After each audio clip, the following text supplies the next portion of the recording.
energy future. We'll hear from our witnesses about the outlook for developing this infrastructure.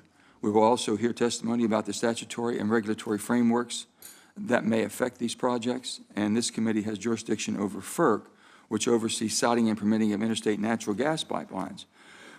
FERC also sets rates charged to ship natural gas, petroleum products, and electricity between states. As the potential for hydrogen-based energy grows in our country, we have a responsibility to ensure clarity and predictability regarding the laws that apply to interstate hydrogen energy projects. Hydrogen has received a lot of attention from members on both sides of the aisle, including many on this committee. And I know many of us here today are interested in the opportunities for hydrogen in our home states, and for good reason. Clean hydrogen can decarbonize our energy-intense sectors, promote American economic prosperity, and provide energy security. Whether that hydrogen is produced from fossil fuels with carbon capture, renewable energy through electrolysis, or even nuclear power. The International Energy Agency forecasts that under a net zero emissions by 2050 scenario, global hydrogen demand will more than double between 2020 and 2030.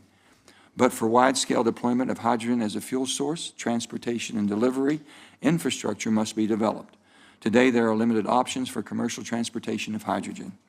The U.S. currently has a hydrogen pipeline network of only about 1,600 miles, compared to 300,000 miles of natural gas transmission pipelines and 200,000 miles of petroleum product pipelines.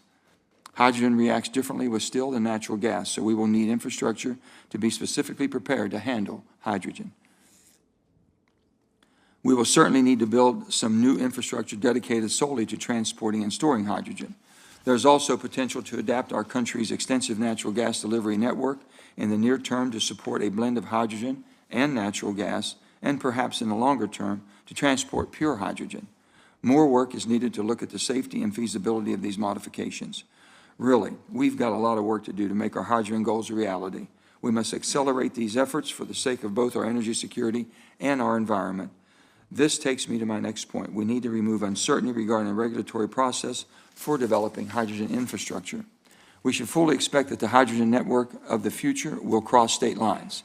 In West Virginia, we're anticipating hydrogen could flow across our borders from Ohio, Pennsylvania, Kentucky, and our other neighbors. Our committee helped provide $8 billion in funds for regional hydrogen hubs in the bipartisan infrastructure bill. To develop the hydrogen infrastructure needed to support a clean and secure energy future, the rules of the road must be very clear. Clarity is important for hydrogen pipeline developers, producers, consumers, and communities potentially affected by this development. It appears there is uncertainty today around which federal laws apply to interstate hydrogen infrastructure, and also about which federal agencies could or should be involved in siting, permitting, and setting rates for using this infrastructure. If that is the case, our committee should take steps to ensure predictable and effective regulatory framework, because regulatory uncertainty benefits no one. There's a compelling argument for FERC to play a role for interstate hydrogen infrastructure similar to the responsibilities it has for natural gas and petroleum pipelines today. For natural gas, FERC reviews proposals to site new interstate pipeline, storage, import, and export facilities, and is a lead permitting agency. Under the Natural Gas Act, FERC has final say on a pipeline route after receiving a proposal from the developer and input from state agencies, communities along the route, and other stakeholders. I've certainly had my fair share of disagreements with FERC over natural gas issues recently. Still, it's clear to me that the Commission's natural gas siting authority helps avoid challenges that we see again and again developing in other types of interstate energy infrastructure. If the absence of a federal siting and permitting authority, years-long disagreements between different states and agencies over approvals have delayed or blocked projects that our country desperately needs, because many of the energy applications for hydrogen are similar to those for natural gas. It certainly makes sense to regulate hydrogen infrastructure in a similar fashion of the natural gas facilities. No matter what, the Natural Gas Act and FERC will play at least some role in the growing hydrogen economy. Researchers and natural gas companies, with support from DOE, are already piloting and transporting of hydrogen blended into natural gas pipelines. These blended pipelines are subject to the Natural Gas Act, as FERC's chairman has confirmed. For oil pipelines, FERC also has a role, though it is more limited. FERC sets rates and service requirements, but siting is left to state authorities. This approach has its benefits and drawbacks too. I'm interested to hear our witnesses' perspectives on both approaches today. I also want to acknowledge that ensuring the safety of hydrogen pipeline is absolutely critical. This is the responsibility of DOT's Pipeline and Hazardous Materials Safety Administration and our colleagues on the Commerce Committee. Now, with that said, we have a crisis in the country. We face huge challenges getting the energy infrastructure we absolutely need sited, permitted, and built. These challenges weaken our energy security and jeopardize our ability to meet our climate goals. My position is this: we can't be short-sighted here. We need to look to the future and play the long game. We must get the right regulatory structure in place now at the ground floor that will help us accelerate hydrogen to scale in this country. So I look forward to hearing from our panel of witnesses on these topics to ensure our nation can start putting hydrogen infrastructure to use to fuel a cleaner and more secure energy future.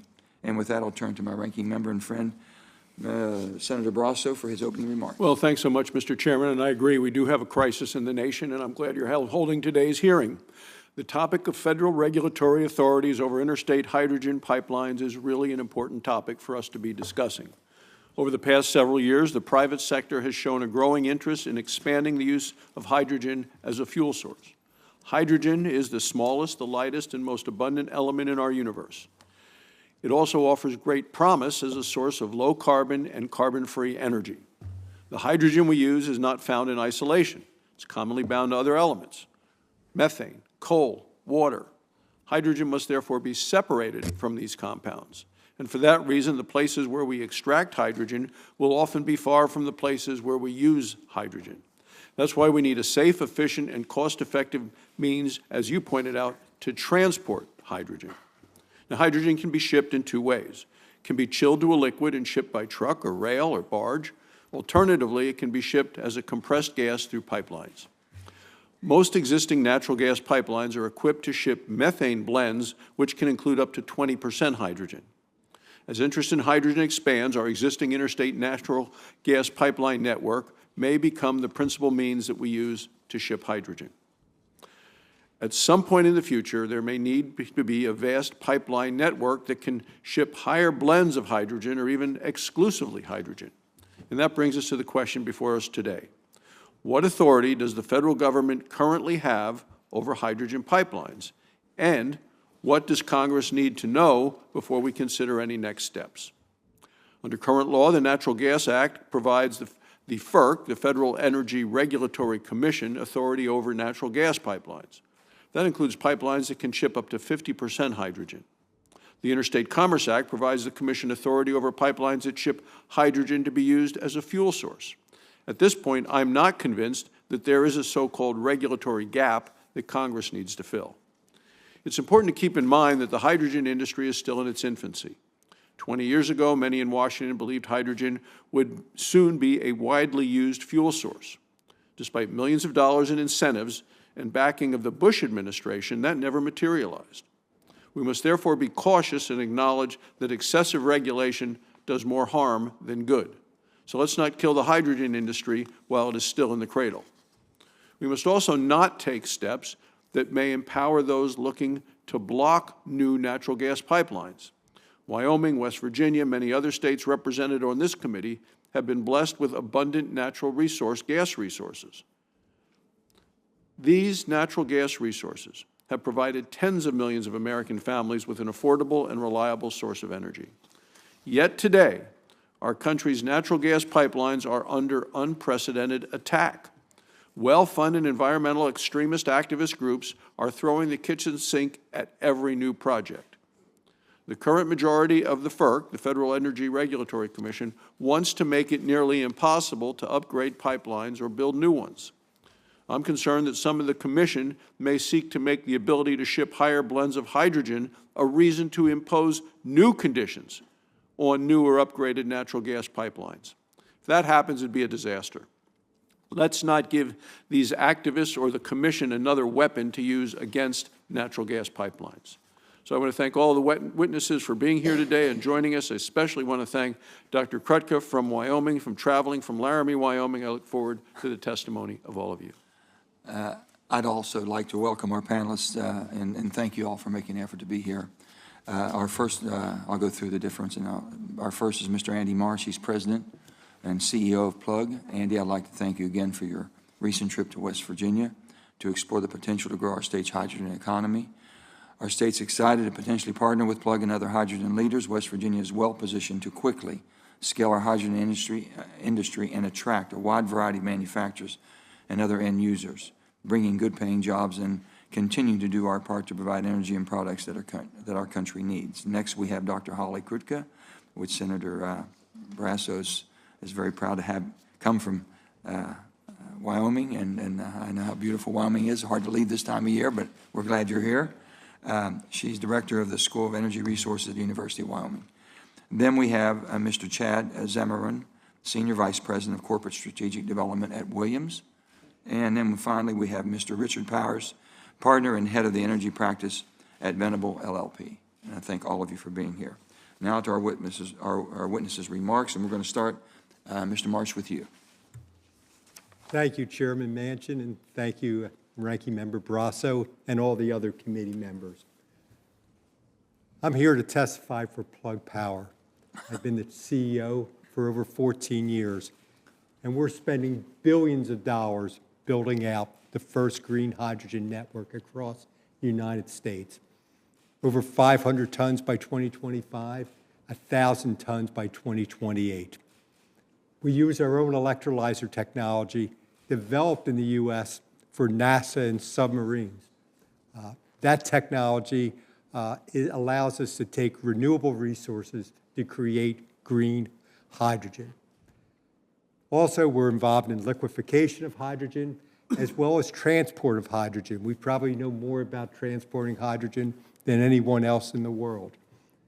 That being said, when I look at the full ecosystem, I would like to highlight hydrogen is used today. Plug has shipped over 60,000 fuel cells, have built over 185 fueling stations, and 30% of the food in the U.S. actually touched a fuel cell during the COVID crisis to deliver food to homes. You know, the hydrogen economy is important for many reasons: decarbonization, social justice, but also for creating jobs. When you look at Plug, before COVID, Plug had about 900 employees. Today, we have over 3,000 employees. The hydrogen hub, which this committee was deeply involved in helping put in place, will help us continue to grow. And I do encourage folks to really continue to look at the hydrogen tax credit and an extension of the investment tax credit for fuel cells. It will help us to continue to grow this industry. You know, large-scale, as the senator said, large-scale hydrogen infrastructure is really in the early stages. And, you know, there's about 1,600 miles of dedicated hydrogen pipelines, and our numbers show about 2 million miles of natural gas pipelines. But, you know, the potential to move through pipelines is really important. It costs about half as much as moving the same level of electricity, and that's a conservative number. You know, when I take a look at items also, it reduces the cost, and I live with these real costs. We mentioned compressed hydrogen. A kilogram of hydrogen costs about 80 cents to move 100 miles. A kilogram is equivalent to about 2 gallons of gasoline. If you want to move it through liquid, it's about 20 cents. And our estimates through pipelines, it's 5 cents per kilogram, dramatically changing the economics and really allows us to connect. And this was important in the hydrogen hubs, connect the end users. And Plug has many, many end users, from stationary products to material handling to on-road vehicles, with where you can generate low-cost energy in the wind belt and the sun belt. And pipelines is really the means to move that. So that being said, I'm not an expert in FERC. I've been in this hydrogen industry for 14 years, but I am an expert in understanding what things cost. And when we look at it, like many of the items that the two senators spoke about, rules for blending hydrogen are really important. And blending hydrogen is going on around the world, and I think it's important for the United States to participate also. It will help us keep domestic jobs for industry we created. I think it's important from purity level. And I think probably the most important item was the right-of-ways. So right-of-ways to be able to use present transmission line right-of-ways, natural gas pipelines right-of-way, really will help avoid unnecessary roadblocks. And of course, safety standards, and look, there's lots of people, not just us, who've been involved in safety in this industry for a long time. I would suggest that the committee encourage FERC to lean on the industry experts. And look, electrolyzers, I think, are critical to the long-term grid. They respond rapidly within seconds. They turn off rapidly. They allow you to use renewable energy that would go to waste. We're a true believer in the importance of storage of renewable hydrogen. And let me just finally say that I really appreciate the opportunity to present here today. Thank you again, Chairman Manchin, and looking forward to your questions. Thank you, Mr. March. And before we turn to our next witness, I would like to go to Thank you, Mr. Chairman. It's my pleasure to introduce Dr. Holly Crudko, who is the Executive Director of the School of Energy Resources at the University of Wyoming. Dr. Crudko holds a doctorate in chemical engineering. She is a leading expert on advanced carbon capture technologies. She has led the School of Energy Resources since 2020, in March of 2020. The school conducts world-class research in carbon capture, in critical minerals, and hydrogen production and transportation. She holds 3 patents and has served in leadership positions at the National Coal Council and the Carbon Utilization Research Council. She worked all through a long-delayed family vacation to prepare for this hearing. We're delighted that she's here. That dedication is indicative of her commitment to her work, our state, and the University of Wyoming. Thanks again. Look forward to your testimony. Thank you, Dr. Crooker. Good to have you here. Yeah, thank you. Good morning, Chairman Manchin, Ranking Member Barrasso, and members of the committee. Thanks for that kind introduction as well. I am Dr. Holly Krutka, Executive Director of the University of Wyoming School of Energy Resources. The school's mission is energy-driven economic development for the state. Wyoming exports over 90% of the energy we produce. Our economy and our way of life are dependent on the energy and extractive sectors. Wyoming is and plans to remain an all-of-the-above energy state. The school leads and supports research programs focused on our existing energy sector, including coal, oil and gas, including enhanced oil recovery, and economic geology, and more.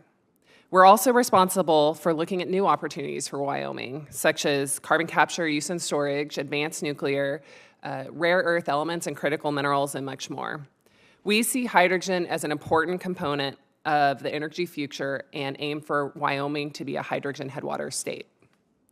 Today, I'll share some examples of Wyoming energy projects focused on hydrogen and also explain why I think Wyoming is an ideal location to demonstrate and commercialize some of these hydrogen technologies. Finally, I'll discuss the positive attributes of Wyoming natural gas and why it's critical that hydrogen regulations do not negatively impact natural gas production, transportation, and consumption. When it comes to standing up a hydrogen industry, Wyoming is standing on a strong foundation. In addition to being a leading energy producer, the state hosts a robust and expansive rail system, and that rail system could be used to transport clean ammonia. We also have an extensive natural gas pipeline network, and that offers the opportunity to transport clean hydrogen and blends of hydrogen and methane, which is probably the most likely opportunity in the near future. Wyoming industry partners are active in the research development needed to build out a hydrogen energy sector in Wyoming. For example, the school is working with both Williams and Tallgrass on applied research related to commercial scale projects in Wyoming. The school's Center for Air Quality and Wyoming natural gas producers have long collaborated to reduce the methane footprint of our natural gas production. For example, Jonah Energy has achieved the gold standard in the United Nations-sponsored oil and gas methane partnership. Similarly, Pure West is working with Project Canary to verify 90% of its production in the state of Wyoming. In addition to these Wyoming-specific efforts, Wyoming joins a 4-state coalition that includes Colorado, New Mexico, and Utah. The coalition's focused on competing for hydrogen hub funding under the Infrastructure Investment and Jobs Act, which this committee was so instrumental in getting funded. And these hubs will provide a tremendous opportunity to understand how clean hydrogen industry will be built out and what sort of transportation is necessary. The school is also a member of the Clean Hydrogen Future Coalition, and the 35 members of that coalition really represent the full spectrum of the hydrogen ecosystem. The coalition is currently investigating various approaches for interstate pipeline regulation of hydrogen, but has not yet reached consensus conclusions.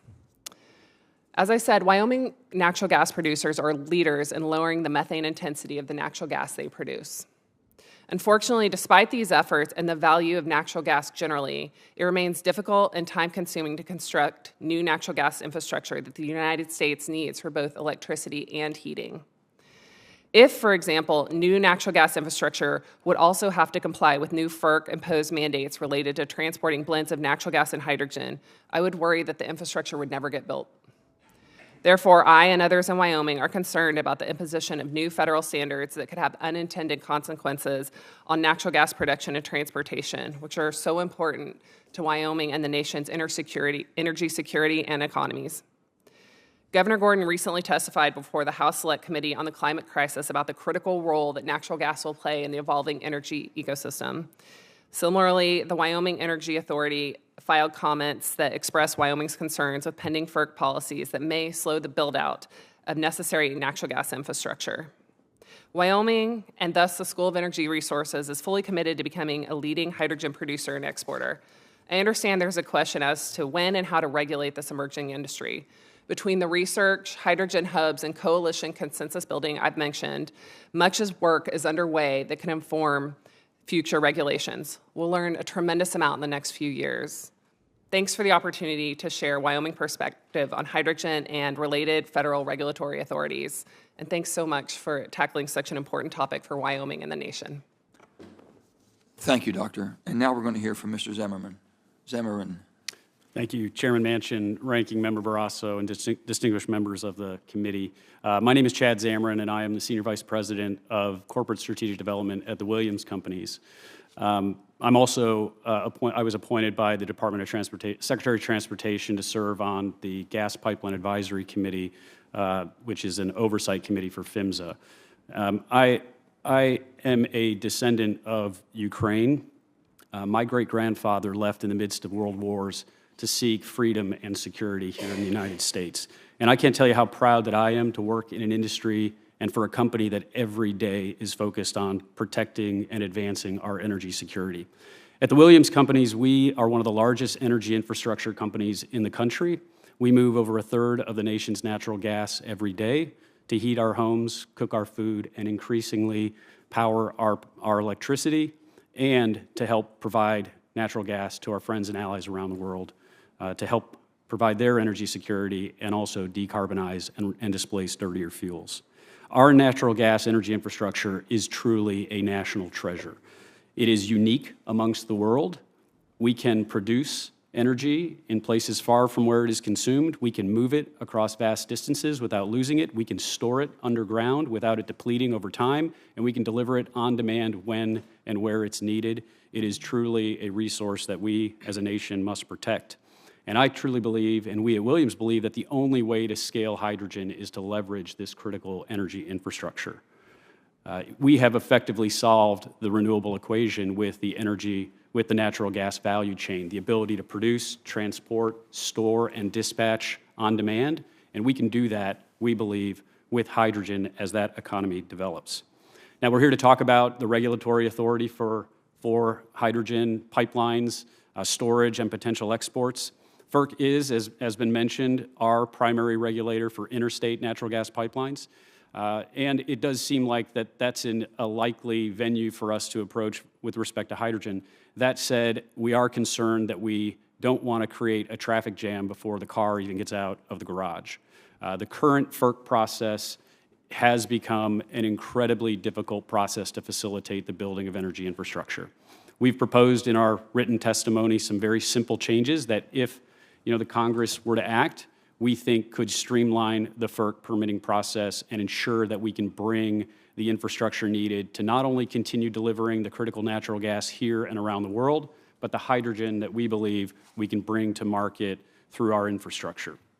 These changes are relatively simple, and Congress has the power to implement them, and we believe will unlock the hydrogen potential that our nation is seeking. We truly believe that we can build the energy economy of the future without destroying the energy security that we appreciate and enjoy here today. Thank you very much for having me here today, and I look forward to your questions. Thank you. And finally, Mr. Powers. Chairman Manchin, Ranking Member Barrasso, and members of the committee, thank you for the opportunity to speak to you. I'm here to offer my perspective as an energy lawyer for over 4 decades, practicing before the Federal Energy Regulatory Commission, state agencies, and courts of appeals, primarily on behalf of pipeline shippers and consumers in disputes with pipelines and in rulemakings under the Interstate Commerce Act and the Natural Gas Act. While the potential for hydrogen as an energy source has been around for half a century or more, the current environment may have the most potential. I want initially to acknowledge my colleague William Bolgiano, who has published an extensive paper on the potential regulation of hydrogen pipelines that is cited in my testimony. My written comments may seem fairly technical, so let me address it in a more general sense, the issue we are facing with respect to transportation of hydrogen. As a preliminary matter, I believe FERC, and not the Surface Transportation Board, is the agency that should regulate hydrogen pipelines, because FERC has much, much more relevant experience in jurisdiction and other matters than the STB does. There are 3 options, as I see it, to regulate hydrogen pipelines at FERC. 1, to amend the Natural Gas Act to cover hydrogen. 2, to treat them as covered under the Interstate Commerce Act. Or 3, to enact an entirely new statute.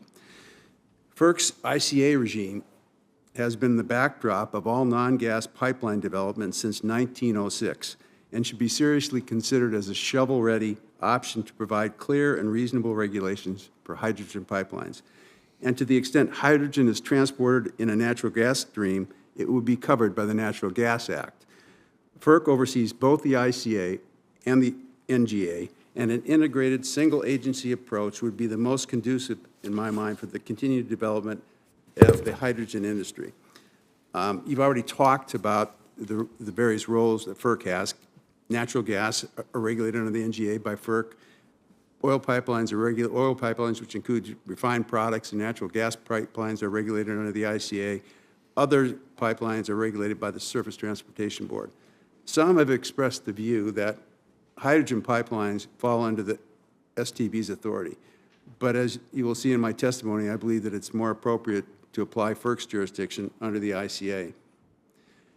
Integrating our pipelines into our nation's energy policy and infrastructure is best served having these carriers under one FERC roof. First, I believe FERC already has jurisdiction over the hydrogen pipelines under the ICA.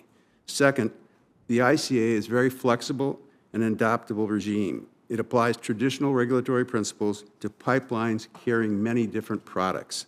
Under the ICA, FERC regulates pipelines carrying various grades of crude oil, refined petroleum products, and natural gas liquids.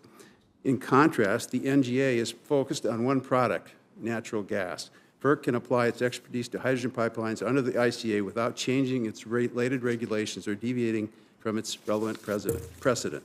Third, the ICA has a narrower scope than the NGA, which means this regime should not present obstacles to hydrogen pipeline infrastructure development. And more importantly, ICA regulation would not disrupt the operation of existing hydrogen pipeline and storage infrastructure that we all rely on to make fuel and fertilizer. When compared to the NGA, the ICA is much narrower in scope. It regulates transportation by pipeline. It does not need FERC. You do not need FERC approval to build pipelines or to begin service.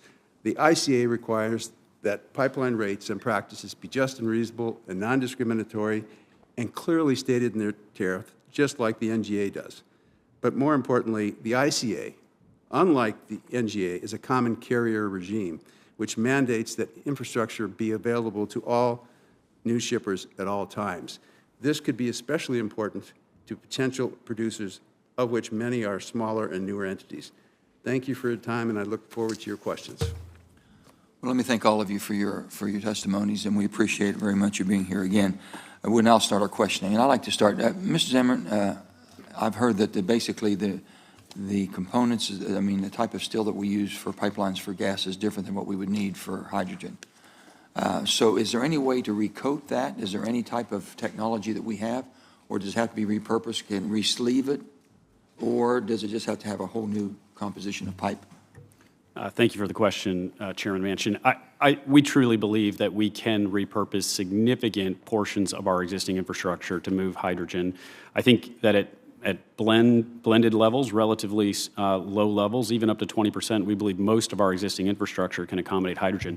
And if you think about our Transco pipeline system, it's the nation's largest natural gas pipeline system, moves over 20 BCF a day of natural gas.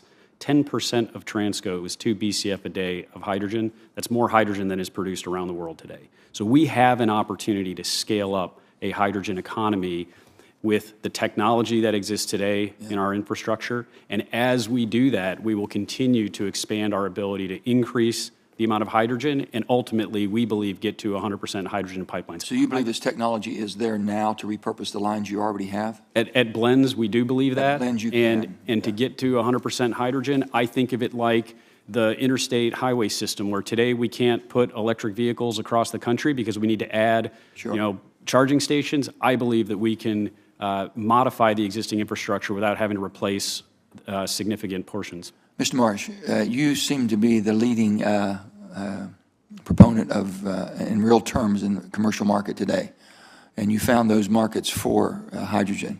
I'm really a big fan of hydrogen because I believe it's a good, it's the right direction for us to go.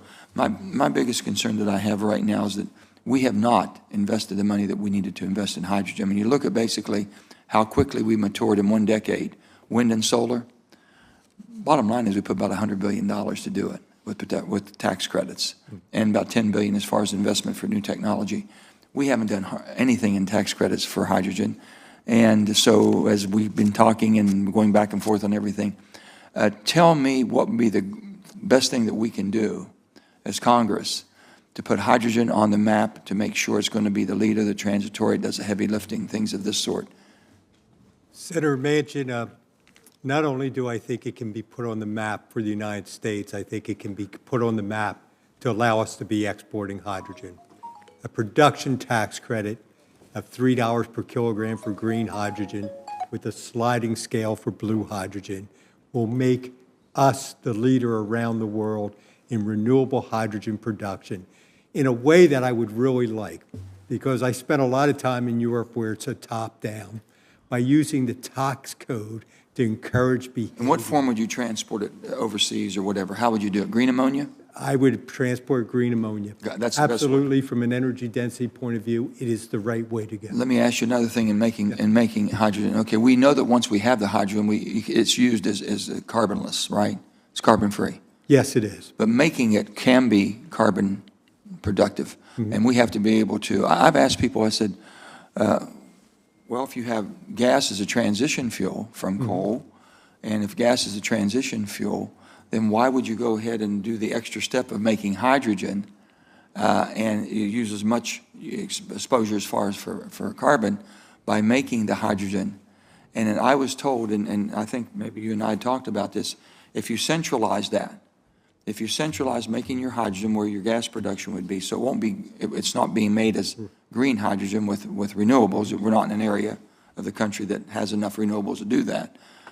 But then if you have sequestering it, you'd have all of it made at one place, and then the hydrogen would go in to the utilities to make the energy that we need. Is that what you're? Absolutely, Senator. You know, we're a pure play green hydrogen player. That doesn't mean I don't believe there's other solutions.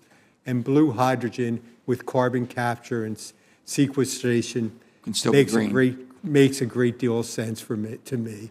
You know, geological storage, you know, we have to be serious about that. Yeah. Let me just If I can just, if I may, and because we'll have more questions, I want to go to Dr. Crudko real quick. You come from Wyoming, which is, like West Virginia, a very intensive energy state. Tell me how you all look at this as a transition fuel or a fuel for the future. So thank you, Chairman Manchin. So we work on all of the above, and we really consider this as part of a portfolio, an opportunity to address heating and other opportunities for energy where you can't apply carbon capture and storage and other things like that. Thank you. Senator Barrasso. Thanks so much, Mr. Chairman. Dr. Crudko, to follow up, I'm so glad you're here today. You have a doctorate in chemical engineering. It's my understanding that most natural gas pipelines, and we talked about them, are not equipped to ship blends of methane and hydrogen where the hydrogen component is greater than 20%. Could you please explain to all of us how a conventional natural gas pipeline differs from a pipeline which is capable of shipping blends with more than 20% hydrogen? Sure. Thank you for the question, Senator Barrasso. So hydrogen, being such a small molecule and corrosive, can create cracks and attack imperfections that lead to metal embrittlement. So the solution would be, short of what was already discussed about potentially recoding existing networks, but for existing infrastructure, the solution would be for natural gas, to have hydrogen, you would want either a different carbon steel or you would want it to be thicker, or both. So what would be the impact then in the cost of constructing, from conventional natural gas pipelines versus a pipeline that does all the things that you just described? So the cost difference really depends on the size of the pipeline and the pressure. So often a number of 10% higher is used, but NIST did a great study that was published in 2018 that said that depending on the pipeline size and the pressure of the pipeline, that cost would range from 10% up to almost nearly 70%. So it's certainly non-trivial. Okay. So then Mr. Powers, as someone who supports all forms of energy, including hydrogen, it's clear that we need and want private sector investment to drive hydrogen development. I understand private sector investors may want more certainty about regulation than they have at this early stage. At the same time, excessive regulation hurts industry development. So what can you talk about that balance of, and what kind of attributes of economic regulation would help the development of hydrogen infrastructure?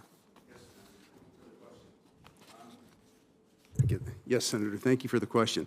I grew up in Williston, North Dakota. My family is in the energy business and has been for 50-some years. I have seen all forms of energy. I've worked on solar projects, hydro projects. I think the key to that is certainty and predictability in any regulatory regime, especially one which is going to regulate some kind of economic activity.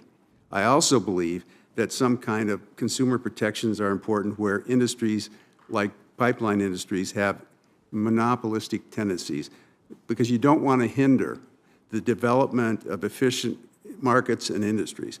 And then finally, I think you have to be very conscious of the scope of your regulation, especially when you're starting on a new industry that has, what, 1,600 miles of pipeline? That's my response. So Mr. Zamarin, then in terms of some certainty, Congress enacted the Natural Gas Act 1938 to meet a significant challenge. The U.S. Supreme Court has put it, the purpose of the act is to encourage the orderly development of plentiful supplies of natural gas at reasonable prices. So multiple states are involved. They've come up with this. The Act's citing provisions helped to solve this problem, and our natural gas pipeline network became the envy of the world. But over the last 18 months in the Biden administration, the FERC has made it harder to get pipelines approved. So does Congress need to be careful in terms of any changes to the Natural Gas Act to ensure that change is not going to enable the Commission to make it even harder and put even additional burdens on pipeline construction? Yeah, thank you for the question. And yes, Congress does need to be cautious. I think that Congress can actually enhance the legislation to address the deficiencies that currently exist and are being attacked by certain parties to stop critical infrastructure. In my written testimony, I talk about establishing FERC's authority for issuing permits, about not allowing states to issue permits, but they should provide input. FERC should have the final answer, and we should be able to build infrastructure once it's gone through a very rigorous environmental review process. That should be the final answer, and we should be able to build that infrastructure. Today, it takes 4 to 5 years to build a pipeline that we can construct in under a year because of permitting. That absolutely needs to be addressed. The cost. Ask him what it does to the cost. What does that do to the cost, Senator Manchin is wondering? The regulatory burden? Yeah. It's incredible. I mean, we used to have a rule of thumb that it would cost $1 million a mile to build a large diameter pipeline. It can now cost $8 to $20 million a mile. Oh, my God. Yeah. And then, Dr. Krutka, finally, you talked about Wyoming being a hydrogen headwater state. You spoke about using natural gas as a source of producing hydrogen. What other energy sources are available to produce hydrogen in Wyoming?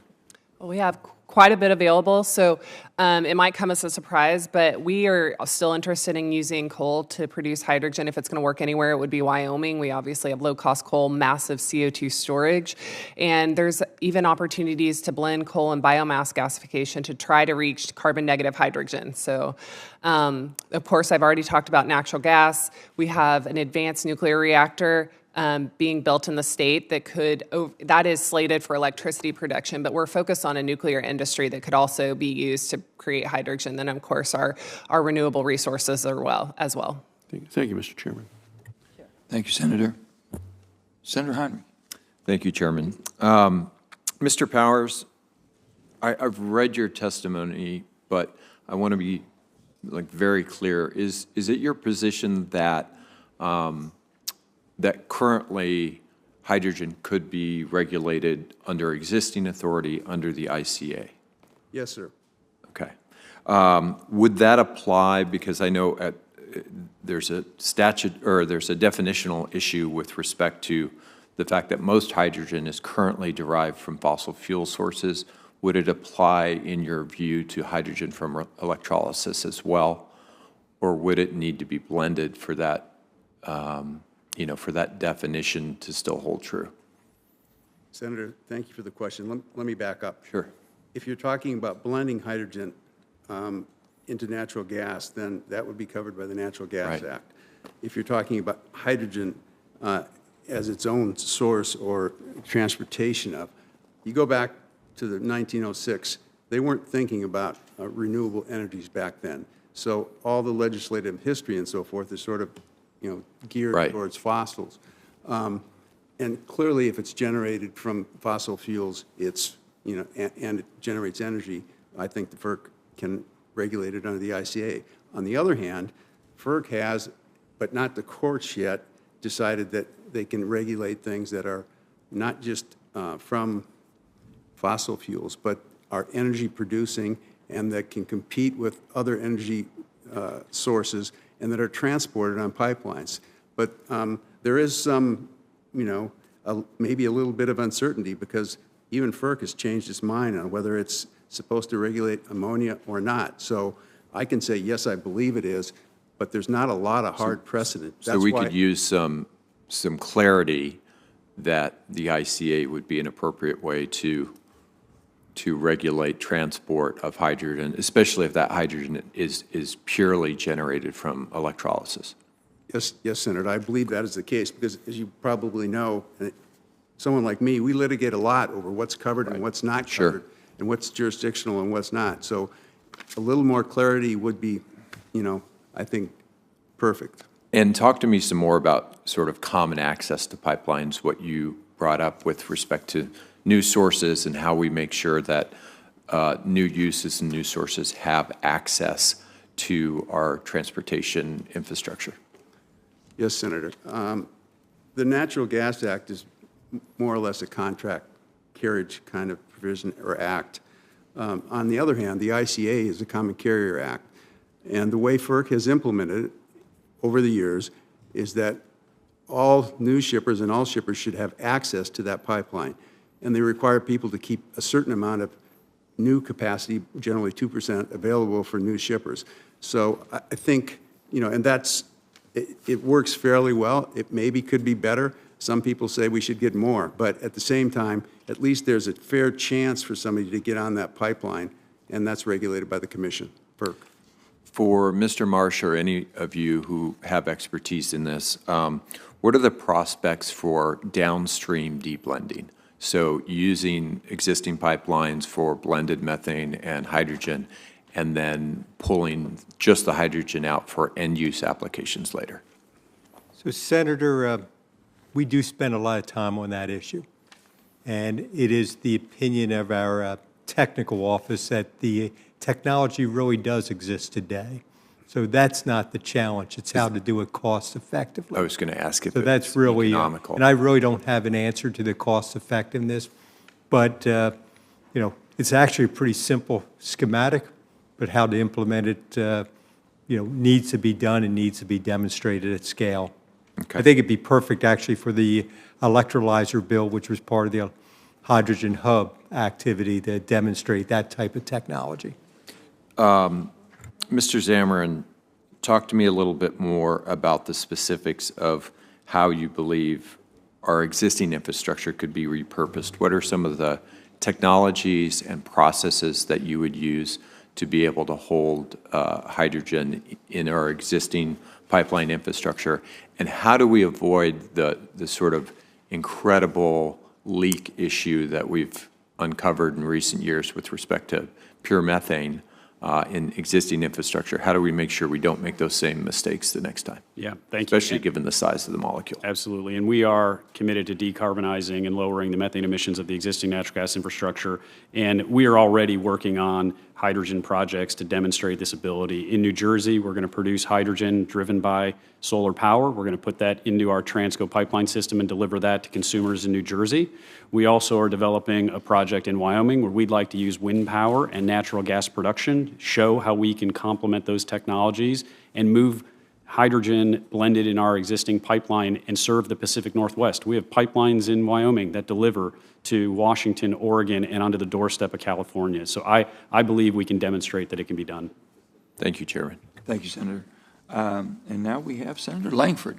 Mr. Chairman, thanks for this hearing. Thanks to the witnesses for being here as well. I'm pleased that we're actually talking about this issue because to me, this is talking not about how can we fit hydrogen into an existing permitting structure, but how do we fix the permitting structure that we have? Because whether it is a pipeline or whether it is an electricity transmission lines or a whatever it is that we're moving, permitting's been our big issue. We have wind power coming out of Wyoming that's started permitting in 2007 that still can't get out with the Transwest. We have in Massachusetts, you have electricity lines that can go get hydropower from Canada, except they can't actually go get that. In natural gas, our problem is not a shortage of natural gas in the country. It's a shortage of pipelines to actually be able to move it. Our price issues right now with natural gas is a pipeline capacity issue more than anything else. So my first concern is I don't want us to put hydrogen and say, good, we have such a good structure right now with permitting natural gas pipelines, let's do it like that. Because I think it's a terrible idea to say, let's do it like that, because that's not working very well right now. So my questions are all around how we do the permitting and how we fix this. Mr. Zamarin, you actually tried to identify 5 areas, and I read through your notes on this. Establishing a lead agency to coordinate federal permitting. So you're not dealing with all kinds of different agencies that have different timelines, different rules for permitting. If you're going to do a pipeline, you got to know who's in charge, and everybody goes through that. That's a pretty reasonable thing. Allowing the lead agency to issue the permits, allow the other agencies to consult them in the process on it so that you kind of know who's the boss of the whole project. It's very reasonable. Establishing a timeline for a yes or no decision. You just mentioned before it takes 5 years to be able to get a permit now, to be able to do a natural gas pipeline. We can't have that. People aren't going to invest long-term in that. So having a decision time period, it seems reasonable. We had the Canadian leadership in here not long ago talking about mining and energy production in Canada. The timelines that they have set here seem to be endless with litigation. Theirs are very fixed, and so they're more predictable in the process. Establishing in statute that critical infrastructure projects are deemed in the public interest. I think it's very reasonable. We need more energy. Lots of areas around the center part of the country right now are dealing with electricity availability right now because we don't have enough energy, actually. And so we've got to be able to have that. And then revising the standard for judicial review to ensure infrastructure certificates and permits are approved unless the record lacks credible evidence to support a permit. Those are pretty reasonable changes on that. Is there anything that you want to add to that or highlight on that?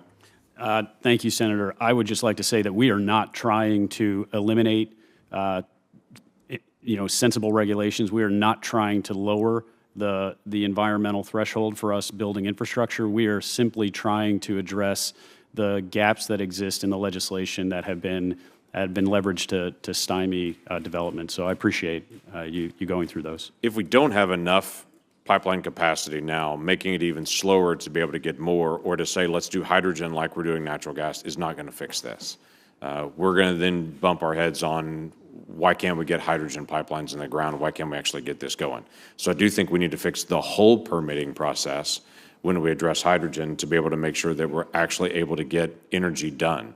in the process. Mr. Marsh, I do want to ask you about this as well. The timeline you would expect on a hydrogen transition, is this a couple of years or a couple of decades?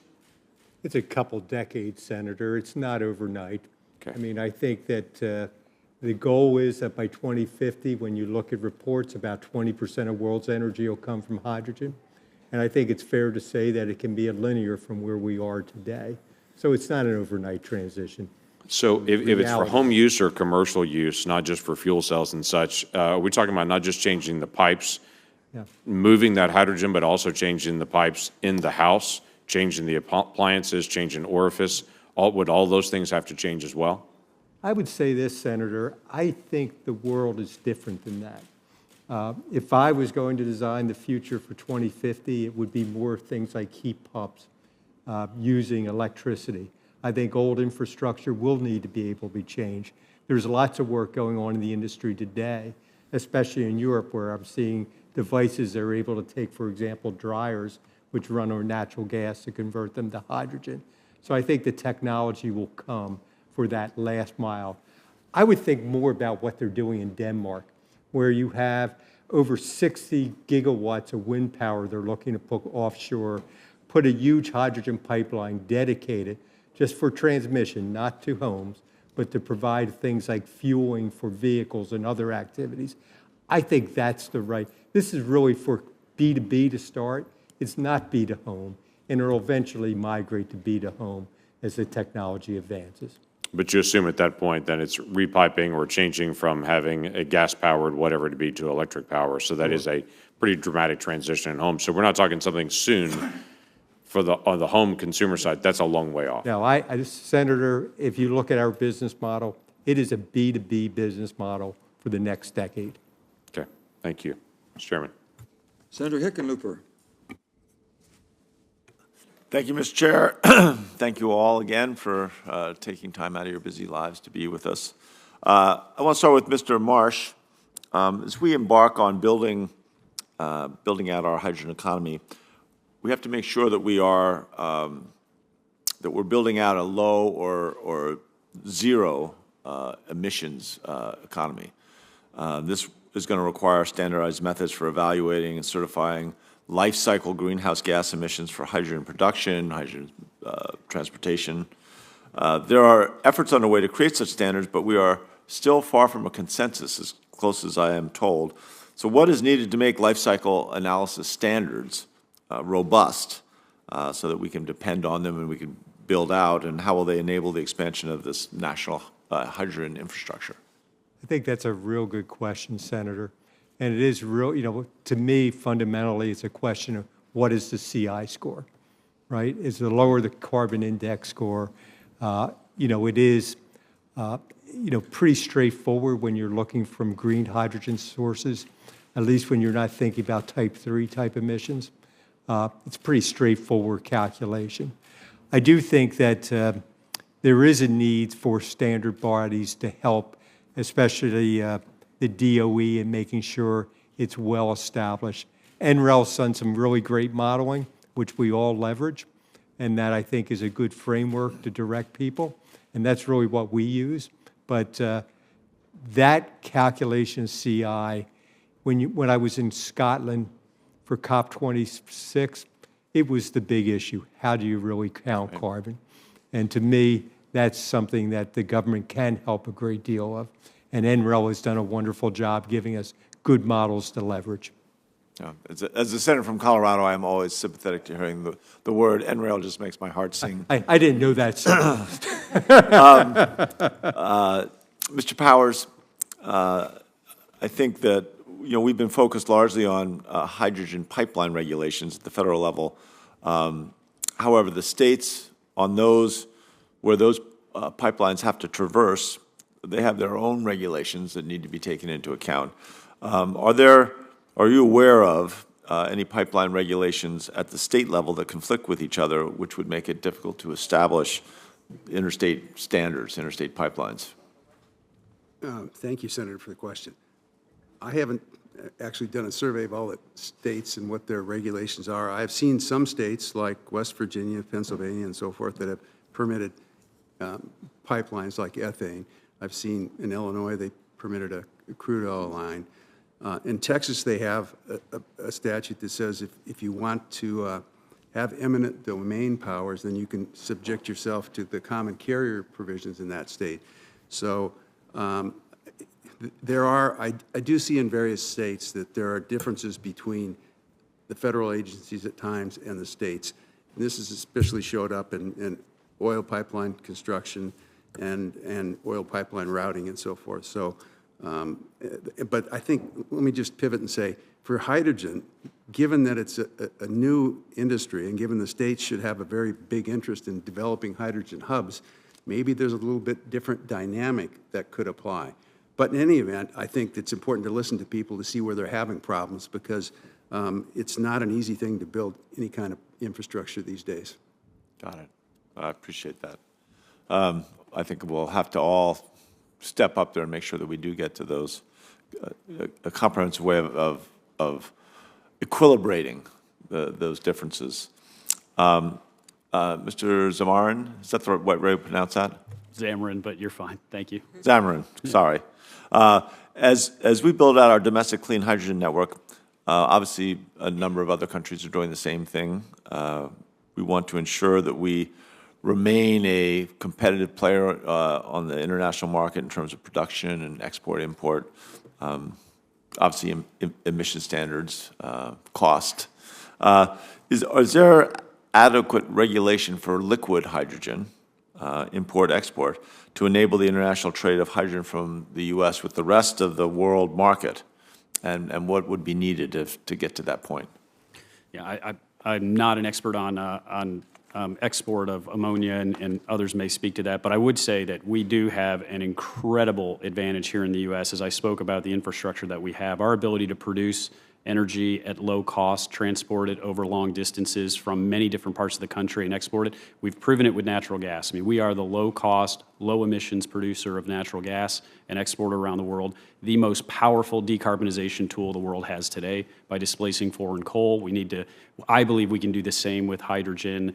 I don't know, to your specific question, what needs to be addressed in order to ensure that we can export hydrogen effectively. But I will say the natural gas infrastructure that we are building, we are working with each of the LNG export terminals to ensure that they will be ready for the export of ammonia and clean hydrogen in the event that we can scale that up as well. So I do believe that the U.S. can be a leader and can be the most cost-effective supplier for the world.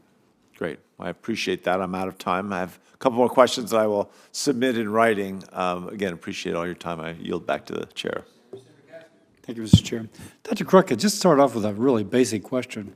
I think I read once or was told that when you make hydrogen, the heat content of hydrogen or a hydrogen derivative is only about 1/3 of that of natural gas. Is that correct? Yes, that's correct.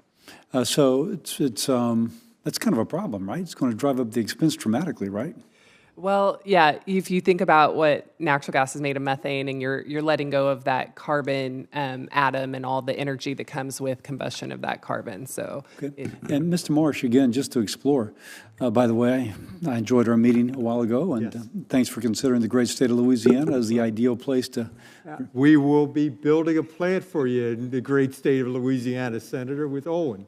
Now, part of that seems to be, though, that I gathered that for green hydrogen, it's like 38 kilograms or 38 liters of water to make one of hydrogen. Now, Louisiana's got more water than we know what to do with most of the time. But nonetheless, that also seems to be kind of a limitation on the production of green hydrogen. So let me make 2 points. The first point, Senator, is that it's about the same, for a kilogram of hydrogen is about equivalent to 2 gallons of gasoline. And the amount of water required is about equivalent to 1 gallon of gasoline. So it takes about 5 gallons of water to make a gallon of gasoline. Mm-hmm. That being said, what we're doing in California is actually really exciting. We're actually using wastewater, which we're actually cleaning up from the local community and using it in our electrolyzer product. And some of that wastewater is actually going back to the local community to provide water to the area. So I think us in this industry are continue to think through creative ways to leverage water. to, and I'm from Philadelphia, that's why I don't say water right, creative ways to leverage water to allow the community to benefit from the activities we're doing. Mrs. Zimmerman, you've spoken of the need for regulatory reform, and we've kind of emphasized NEPA, but I think there's a lot of things on the table. Can we actually get to a net carbon neutral economy without significant regulatory reform expanding beyond NEPA? Thank you, Senator. I believe we can, and as an industry, we're committed to doing so. We are very focused on decarbonizing the existing natural gas value chain. We recognize that methane emissions need to be eliminated. We also recognize the opportunity to further decarbonize the value chain through carbon CO2 sequestration. Now, can you do that without significant regulatory reform? Because it seems like sometimes you're walking in mud, deep mud, to get things done. I will say on CO2 sequestration, the updates to 45Q, we fully support. We think that'll be important. We also think that permitting for sequestration, it needs to be streamlined. It is a very slow permitting process, and there's not a lot of staff at the federal level that will, if we want to scale up sequestration, we absolutely do need to streamline. It does seem like we've met the enemy, and he is us when it comes to getting that, us, I should say, like EPA. Louisiana asked for primacy in terms of how to do it. I think I was told we had like 32 geologists, and EPA Region 6 had 6, and it took them like almost a year to finally send it to DC EPA. Yes. And our primacy, of course, has to obey all their rules. Let me ask you, in the infrastructure bill, which I worked on with my colleagues, there's a lot in there to help transition a state like Louisiana, which is very carbon intense, into one which is kind of a 2050 economy. Speak of your company. You started to speak of your company's kind of effort along those lines. Can you elaborate on that a little bit more? Sure. Louisiana is a great example. I mean, it is a really important state for us and for our country. We are one of the largest gatherers of natural gas in the Haynesville, which is one of the lowest emissions basins in the world. We can produce natural gas in the Haynesville Basin, Louisiana, with incredibly low emissions. We are gathering that. We have just announced a pipeline to bring that to the coast for LNG exports, to increase LNG exports to our friends and allies around the world. And we are working to develop a CCUS project alongside that will decarbonize that project. We do need help in streamlining the permitting process. Now, that should be intrastate. So are you still, so is it the CCUS as opposed to the sequestration will require permitting in Louisiana, but it is intrastate. And so you're okay on the pipeline, but well, it delivers into interstate pipelines as well. So to get the LNG capacity built, I mean, it is such an interconnected network that we operate in the United States. We can build, an intrastate pipeline, but we're going to hit a need to expand the interstate system in order to get it to the LNG terminals that we need to expand. So they are all codependent across the value chain. One more thing, because Manchin and Barrasso explored, and you said quite dramatically that you used to calculate $1 million per mile of pipeline, and now it's $22 million. For that, can you give us the cost basis of the intrastate portion of that pipeline as opposed to the interstate? I can follow up with you on that, sir, but it is significantly cheaper to... I want to make sure that our values are still, we have an apples and apples now versus now and before. Yes. But we'll get there. Thank you. I yield. Senator Rono. Thank you, Mr. Chairman. Hydrogen is a new fuel for most of the public, so I know that there are various jurisdictional issues that come up and questions as to how can Congress make sure that we have appropriate safety standards in place as we go forward. So I thank the chairman for having this hearing. I have a couple of questions that were suggested by people in Hawaii because we do have a desire to go forward with some level of hydrogen use. For Mr. Marsh, you describe your company's efforts to produce zero-emission hydrogen using renewable power. What strategies do you think Congress should follow to support or accelerate the transition to hydrogen, and where would you want to see clear federal rules in place to allow companies, state, and communities to decide if or how they want to proceed on hydrogen as a clean energy source? Well, thank you, Senator. We're building out a clean, green hydrogen network across the United States using hydropower, using wind power, using solar power to create green hydrogen. When I think about where the federal government can help, it really, I'm a businessman, And the production tax credit for both green and blue hydrogen would be incredibly beneficial to accelerate this economy, to create jobs, to provide independence. That, to me, will make the biggest difference. And we'll be able to leverage what's best about, quite honestly, our economy, to be able to let companies like Plug raise money on Wall Street based on, the certainty of the laws for the long term. Just to give you a feel, during COVID, we were able to raise $5 billion. And that Congress can, with tax legislation, can do so much to accelerate this more than everything else. There are experts on this panel that understand permitting and policy much better than I do when it comes to regulations. I can just tell you that what we have found that on most commercial properties, building hydrogen stations, and we've built it 185 times, really has not been that big of an issue. I can build a hydrogen station in 13 weeks. This is a commercial business to business today. The regulations associated with pipelines, three felt people on this panel with me are much better suited to answer those questions.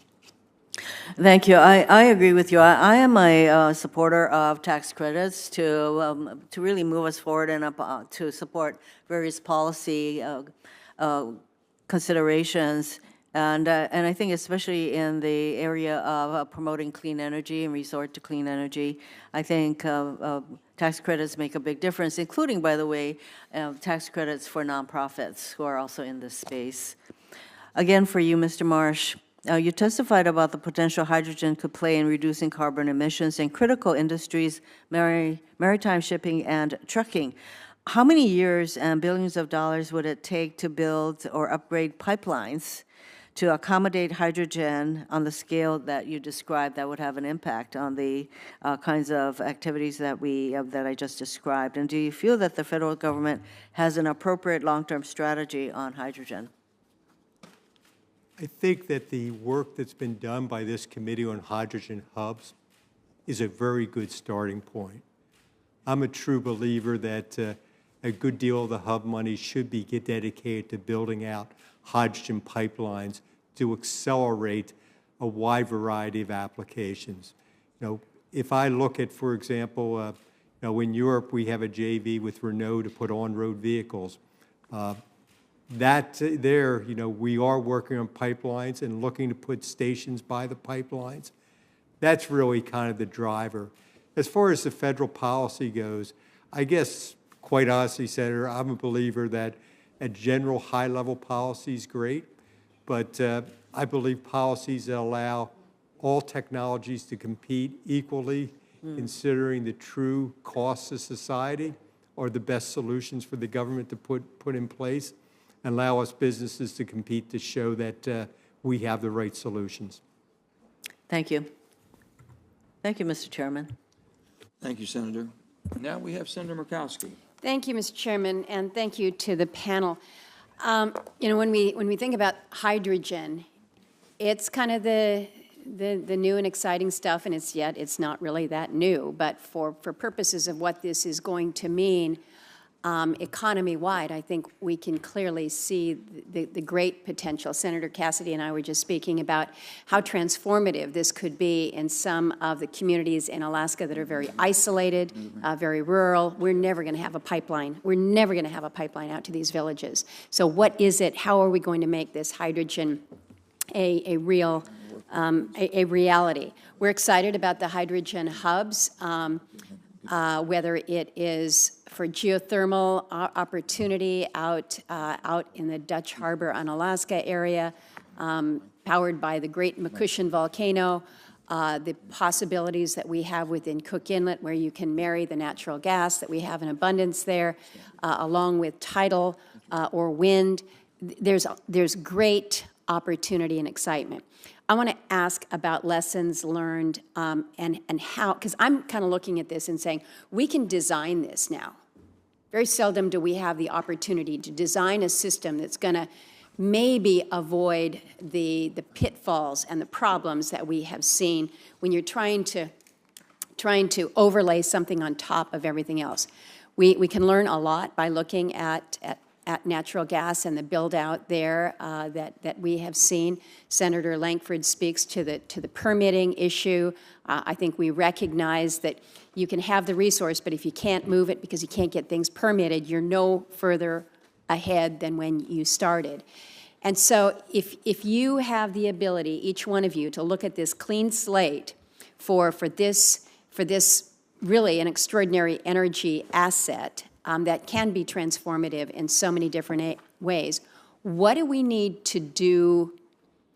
I don't know whether it's first and foremost. One of the things that I think I would be curious to hear from Mr. Powers is whether the Interstate Commerce Act is a better regulatory act than the Natural Gas Act. Again, the permitting issues, but how can we look to what we have learned and avoid the pitfalls so that, to your point, Mr. Marsh, you say it's a couple decades before we really see this difference, that maybe we can actually move that needle a little bit faster and have a more efficient system. What would your blank slate allow you to do? And let's just start with Mr. Powers and go on down the line. We've only got 2 minutes to get everybody's good ideas, so you both have about a half minute to go. Thank you, Senator, for the question. I do believe that the ICA is a better vehicle than the NGA. First of all, it's got two things that are clear in it. You have rates that are just and reasonable, and you have tariffs that are supposed to be non-discriminatory. It doesn't regulate the kinds of things that the Natural Gas Act does. And so with this nascent industry, I'm not quite clear what even strapping the hydrogen industry and transportation with the Natural Gas Act would mean for that industry. So you're really starting with a clean slate if you look at the ICA. And I sort of counsel against something that's brand new. There are sort of tried and true methods of regulating under the ICA, and I don't believe that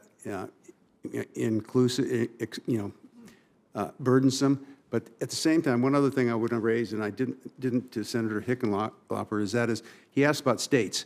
Very few states regulate, as I've seen, pipelines very much. California does, Texas does, Florida doesn't. So that's another thing we have to put into the calculus here. If a state doesn't regulate at all, what are you going to do? Okay. Mrs. Emeren. Thank you, Senator. I believe you need to pass the PTC and ITC credits and the 45Q credits. Okay. This is not economic today, and we will not kickstart this economy unless we make it more economic today. And then I also laid out the changes that I believe can be implemented to empower FERC. Over the last 10 years, we have repurposed the natural gas infrastructure in the United States and gone from needing to import natural gas to becoming the largest exporter of natural gas in the world. We can do this, and we've got a model that I think demonstrates it. So I'd like to offer that I think getting the incentives going and then allowing us to get going and get this infrastructure brought to bear. Good. Dr. Krutka. Hi, thank you, Senator Murkowski. So I come from a different perspective, being at the University of Wyoming. So I would say, we can do aspects of the hydrogen industry now, but continued research and development that's fuel agnostic is really important for the future as well. Mr. Marsh. Senator, I'm going to agree with Chad, but I also would like to say going from 1% to 20% in 20 years is pretty fast.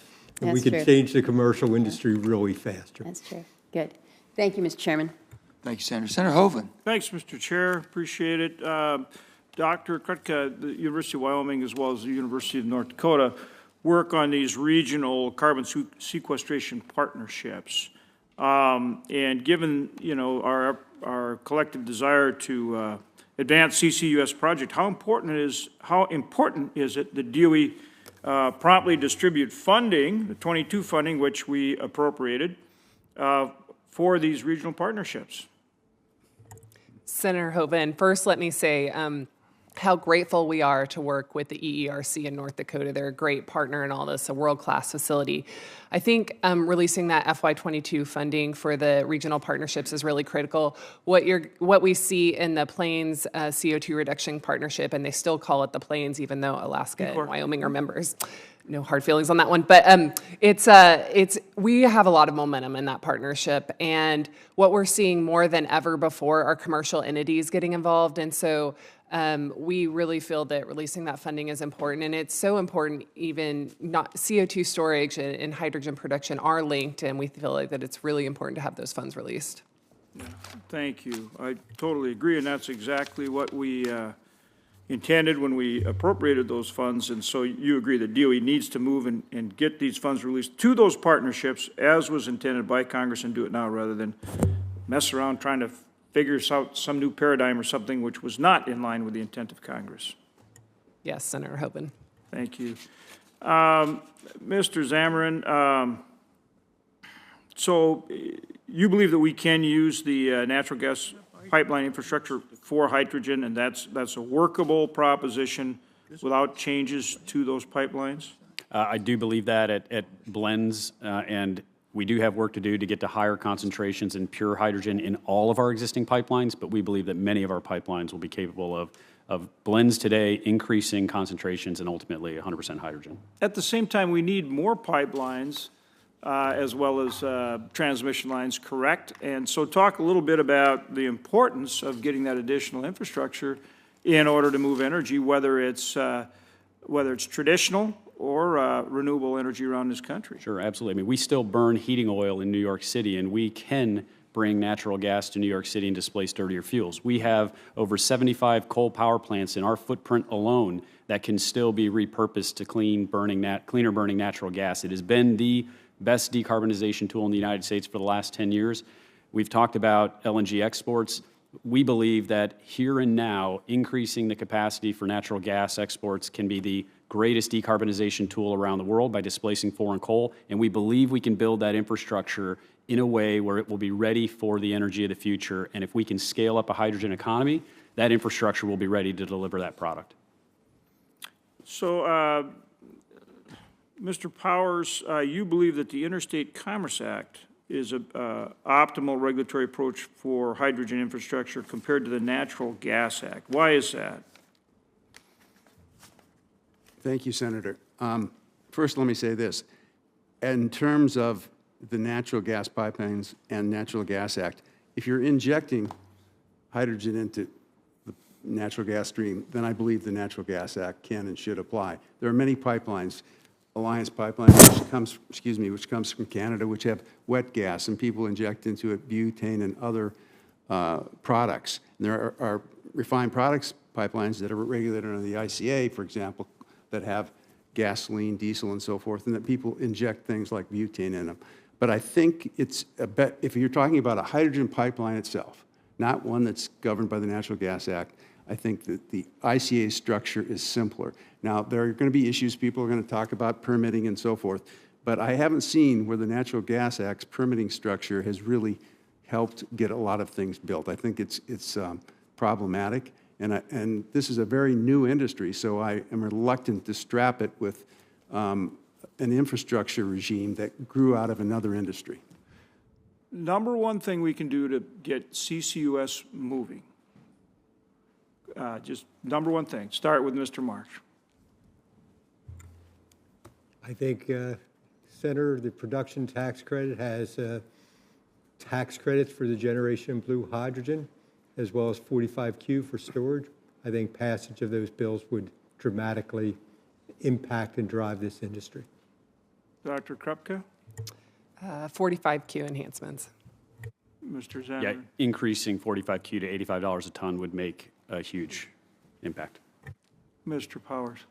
I believe focusing the regulation or development of this industry in one agency like the DOE or FERC would be very valuable. I also believe that an investment tax credit might be helpful, as it did in the solar industry years ago. Are you related to Jim and Tom Powers? Yes, those are my brothers. Okay. You're obviously far younger, huh? Yeah. Thank you. Unfortunately not. Thank you. Yeah, no, I know them both well. Thanks to all of you. Appreciate it. Senator Murkowski, any additional questions? Okay, I had a couple. Dr. Crutko, kind of earlier on, I was asking a couple comments about what energy sources are available to produce hydrogen in Wyoming. So could you tell us a little bit about the research that's taking place now at the University of Wyoming and elsewhere on the transportation of hydrogen? Sure. Thank you, Senator Barrasso. So we have a few different projects happening now that are focused on transportation. I already mentioned we're collaborating with Williams and Tallgrass. A few specific efforts are related to GIS mapping efforts and a DOE-funded project to really understand where production and consumption might happen, so to understand what sort of transportation infrastructure would be needed. In addition, the University of Wyoming Center for Air Quality has focused a long time, and I mentioned them on detecting methane emissions, and that is all that work that has gone into that could be translated into hydrogen emissions tracking and measurement, and all that infrastructure and knowledge. It's all very translatable. So, but they're not taking that step now. They're still focused on methane. So we would need R&D funding to support that effort. But there's a lot of opportunities in addition to what we're doing now. I understand the Department of Energy is doing some work with hydrogen hubs in terms of a fund and establishing things. What do you hope to learn from them? And yeah, please. Senator Barrasso, so we hope to learn what projects in our region would be viable and what sort of transportation infrastructure would be needed to link those. There's a tremendous amount that would be learned, and where hydrogen would best fit into our regional economy. Yeah. And then, Mr. Zamarin, I'd like to follow up on my prior question about the Natural Gas Act. You agree that any effort to encourage the use of hydrogen as a fuel source must not provide another tool for those who seek to keep natural gas in the ground?